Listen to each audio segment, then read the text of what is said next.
Hey guys, welcome to my channel. This is the first of many I hope to make for you all.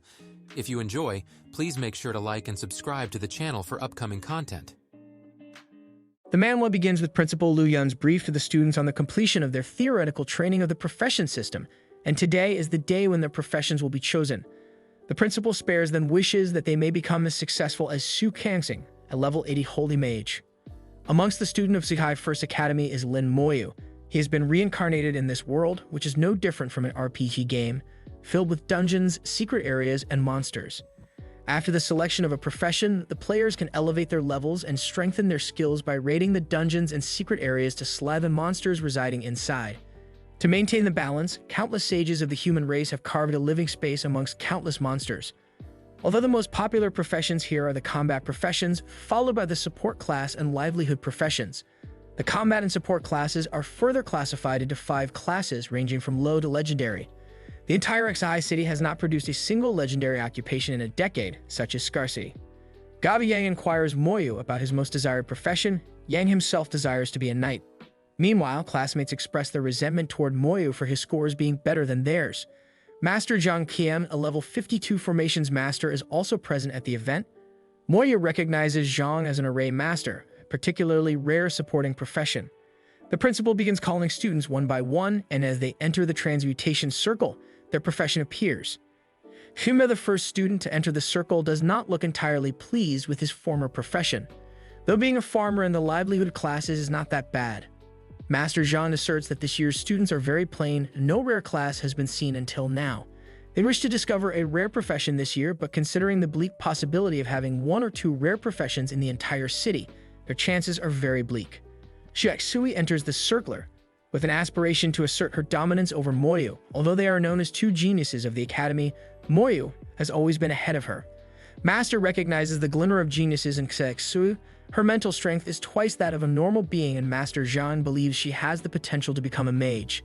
As soon as Xiaxui enters the circle, a vision appears indicating a rare profession. As expected, she belongs to the rare combat class of Elemental Mage. The entire academy is in applause for Xiaxui. Her profession is amongst the strongest known to date.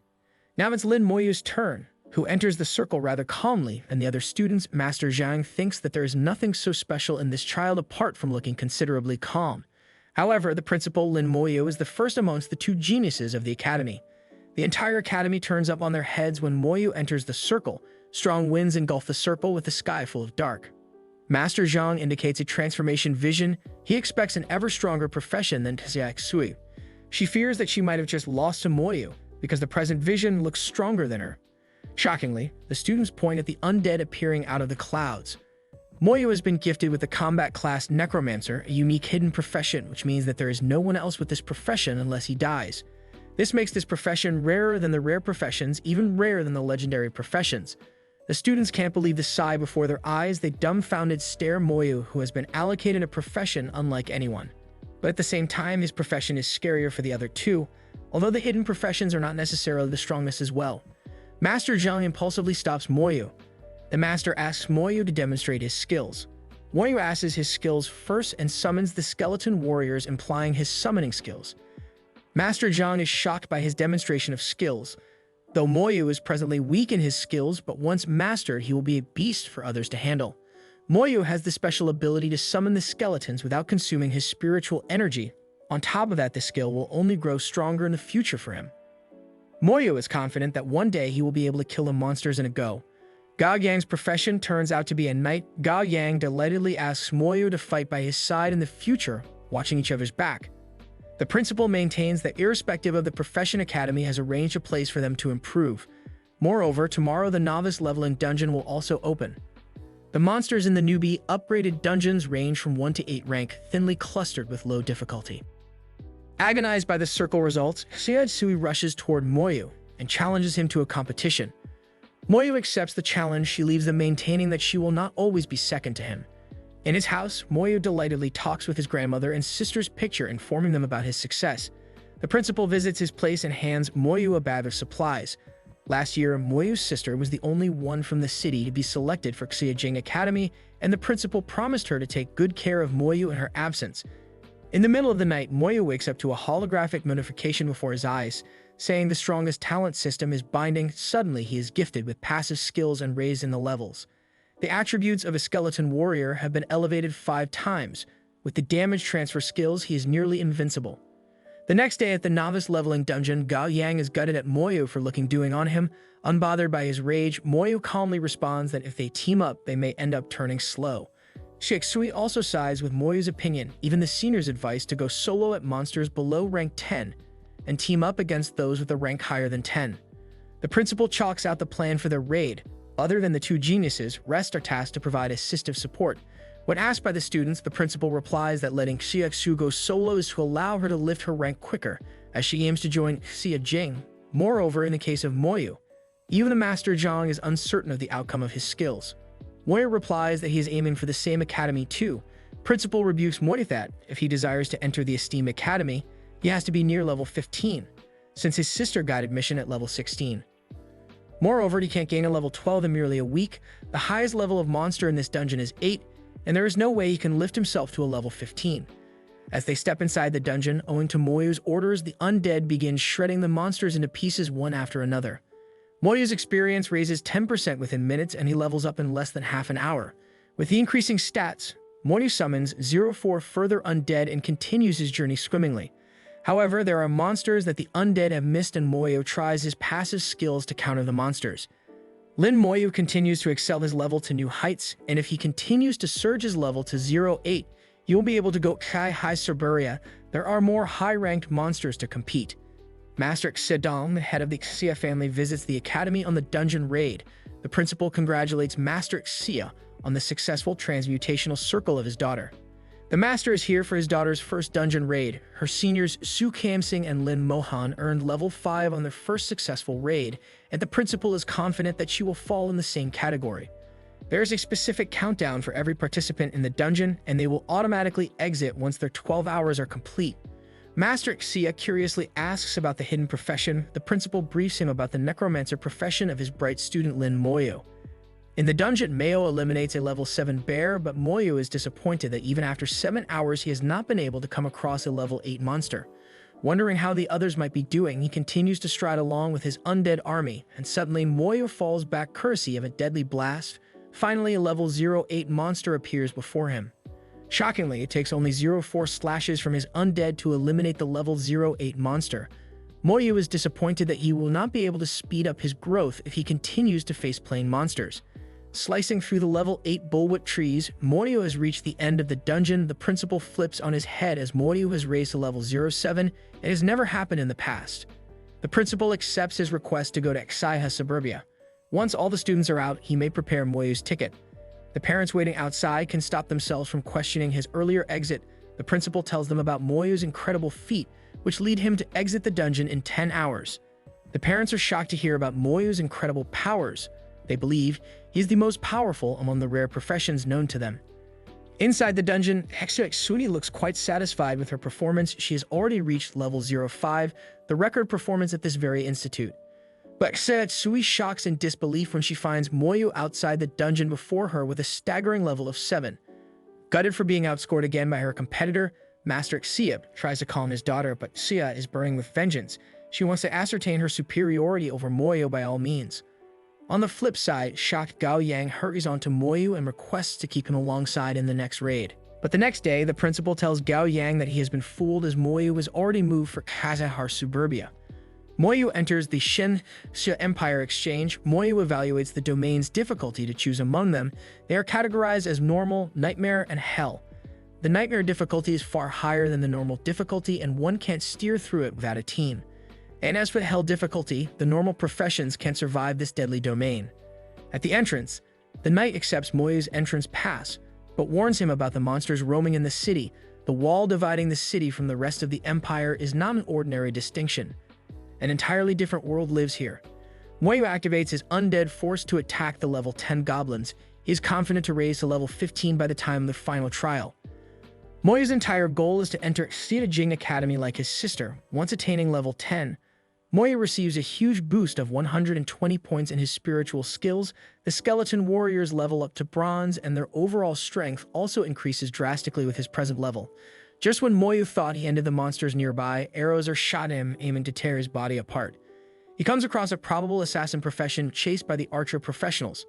The archers apologize for their arrows shot at Moyue, but they are curious that how can Moyue survive the arrow's injury, but they assert that only someone with a dark mentality can summon the undead, and Moyue is probably not the good guy here.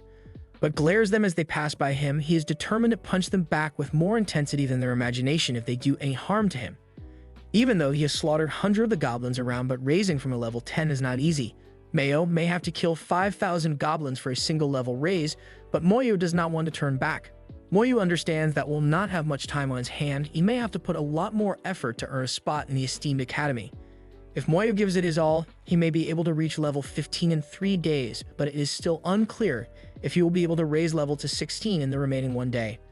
Moyue wonders how his sister leveled up so quickly. Though she belongs to a legendary profession, Moyue thinks he must have missed something. Maybe she teamed up with other players and raided the Nightmare Dungeon with more XPS.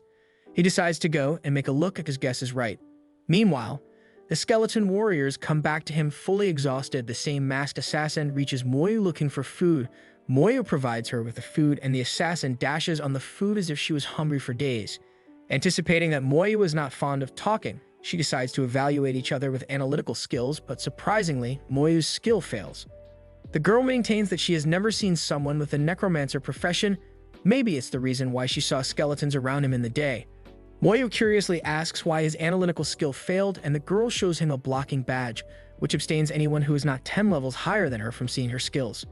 To his surprise, Yayi is a level 19 assassin. Suddenly, the skeletons detect the archers, planning to surround Moyue and Yi. They have been going after Yayi for days, but they have not given up the chase.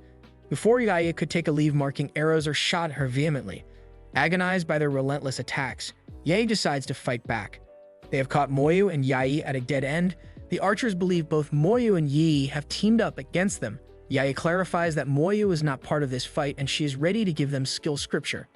The greedy archers are now adamant to kill Yayi for the scripture. She decides to buy some time for Moyue to run, but he does not want to leave Yayi behind either. The archer activates the illumination skill, a counterpart of Moyue's invisibility skill. It's hard to escape now. Yayi is committed to giving it all, and Moyue summons his skeleton warriors for the fight too. As the matter intensifies, it's hard for both of them to fight the level 20 mages, ready to burn them into ashes. Moyue pushes Yi away and takes the strike on himself. The skeleton smacks the archer with his powerful blow, and the once menacing archer is now trembling in fear as Moyue's summon strides closer to him. He is unable to comprehend how a level 20 mage could not harm a mere summon from level 10. On the other hand, Yayi's eyes are left wide open in shock as the undead summons continue to grow in numbers for the fight. Moyue opens his flaring eyes. The undead army is ready to pounce on the archer on his signal. The skeletons don't bother the safety spells of the mages and shred their safety zones in pieces. Their spells have no impact on the skeletons, who slice the mage into pieces. The death of a mage at the hands of skeletons petrifies others too. The archers are unable to get through the undead. The archers run for their lives, but they have no place to save themselves now. Although one of the knights manages to pull out extreme defense against the skeletons. A knight who mastered extreme defense can defend himself against the attack of a level 40 mage. Moyue empowers the skeletons to use their fullest skills and don't let the knight escape. The skeletons imply the berserk strike and shred the knight's defense into pieces. The once calm knight is now fretted to death. Yayi reminds Moyue that he has to choose between killing or being killed. There is no other way. The attackers are all dead now, and the death of the player causes their stuff to drop out of their space. Moyue finds a staff, a bow, and a shield. Yayi recognizes the stuff from a dungeon of Kamen Org Legion, a level 20 dungeon situated outside the city. Moyue stores the stuff in his space, and though it's not much use, it can be sold for good money. Interestingly, Moyue finds a beginner scroll worth 10,000 golds, and it is very useful too. Yayi lets him have the scroll, which may help him learn skills up to level 20. Yayi's disregard for 10,000 coins makes Moyue ponder that Yayi must hail from a wealthy background. Yayi guides Moyue on the method to use the scroll. The first attempt fails, implying that Moyue will have to use his spiritual energy to activate the scroll. The scroll illuminates and empowers Moyue with new skills. He can now detonate corpses to injure his opponents. Although this skill is weak with his growth, Moyue can increase the coverage to 10m, and it will be very lethal by then. It is an invisible crown-based skill. Yayi curiously asks about his gains, and Moyue ascertains the gain. Moyue assesses that Yayi is unlike the girls in the school and appreciates her voice. Yayi in return offers a gift to Moyue, the intermediate level skill scroll, definitely a precious gift. It's 100 times more valuable than the beginner scroll and worth around 1 million coins. Yae is built differently. Moments ago, she was being hunted for this scroll, and now she hands it to Moyue. She came to know about the treasure chest in the Cayman Orc Legion camp, and upon opening the chest, she found this intermediate scroll. The attackers somehow came to know of her possession and aimed to achieve the intermediate skill scroll from her. Yae kept fleeing, and after 2 days, she arrived at Sahai City, all the way from Shohai City. Moyue thought Yae almost died in the day. However, Yae smirks at him. Yae tells that she gets automatically teleported whenever she is badly injured. It seems that Moyue's assertion was right. She does belong to a rich family where worthy gifts of millions do not matter for her. Yae is ready to hand Moyue all her intermediate skill scrolls in exchange for the sweet potatoes because she is not full yet. Boasting on the sweet potato, Yae inquiries about the academy he aims to join, and Moyue replies with Xinjiang Academy. Deep down, Yae is sure that Moyue was strong enough to earn a place in the Xinjiang Academy. Who on earth can take 3 level 20 players at once despite himself being a level 10 player? She advises Moyue to visit the Divine Summer Tower, where rewards are doubled if someone can challenge it for the first time. His success in the tower can earn him rewards even more precious than the gold earned in the academy. Moreover, he must strive to get into creative theology too. The next morning, Yae asks Moyue to hand her all the sweet potatoes he has, and Moyue generously hands her the entire possession. Yae departs in the morning with the wish to level up together someday, and Moyue decides to try out the corpse's burst skill he learned today, beginning with the attackers from yesterday.